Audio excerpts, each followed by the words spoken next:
Happy Saturday to you, Faith Pocatello Daily. It's February 6, 2021. Are you getting ready for the Super Bowl tomorrow, or are you just like, I'm not watching the NFL? That seems to be a lot of people lately that, you know, regardless of, confession here, regardless of some of the stuff that they do off the field or even on the sidelines, I just like football. So, I'll watch it. I haven't watched much football this year, to be honest with you. But it's a historic year. We have the beginning of an era of Mahomes and the end of an era of Brady. So it should be fun. Enough about that, though. That's worldly stuff. Let's dive back into Ephesians chapter 4. We'll go 17 through 24 today. Now this I say and testify in the Lord, that you must no longer walk as the Gentiles do, in the futility of their minds. They are darkened and their understanding alienated from the life of God because of the ignorance that is in them, due to their hardness of heart. They have become callous and have given themselves up to sensuality, greedy to practice every kind of impurity.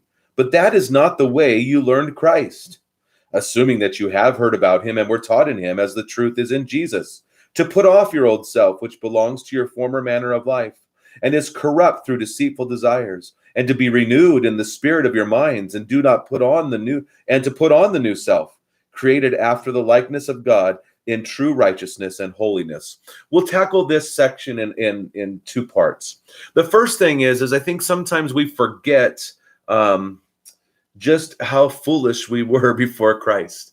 Before Christ entered in, and that now our lives have been enlightened. He's changed us from darkness to light. The marvelous light of the Lord is now shining upon us and within us. And so we need to realize that, wait, I can't just go back and be the same person that I was. I can't be a liar. I can't be a cheat. I can't be a drunkard. Now the reality is, it doesn't mean I'm not going to struggle with those things, and it doesn't mean I'm not going to fail, but I don't give myself over to them anymore. And I think all of us who have walked with Christ for a little while realize that there have been moments where we've given ourselves over to it, but because of the Spirit within us and the internal struggle, we can't be left there. And so because of the grace of God, he says, you're no longer this person anymore. You are in Christ. So quit trying so hard on your own and trust in Jesus.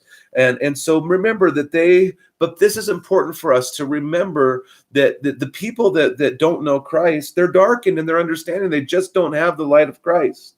And they have a hardness of heart because the Spirit has not come in. The heart of stone has not been removed, and the heart of flesh has not been replaced. They're callous. They've given themselves up to sensuality, greedy to practice at every kind of impurity. And I think sometimes we sit there and go, oh, how could they?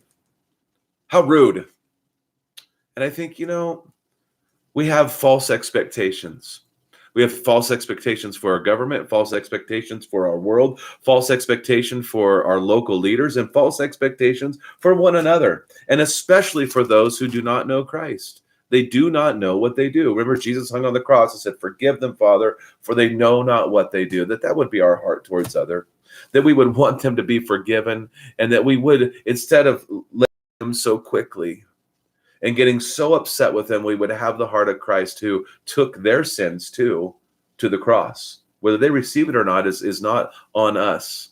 But our job, as we be equipped, is to go and proclaim the good news of Jesus Christ to a desperate world.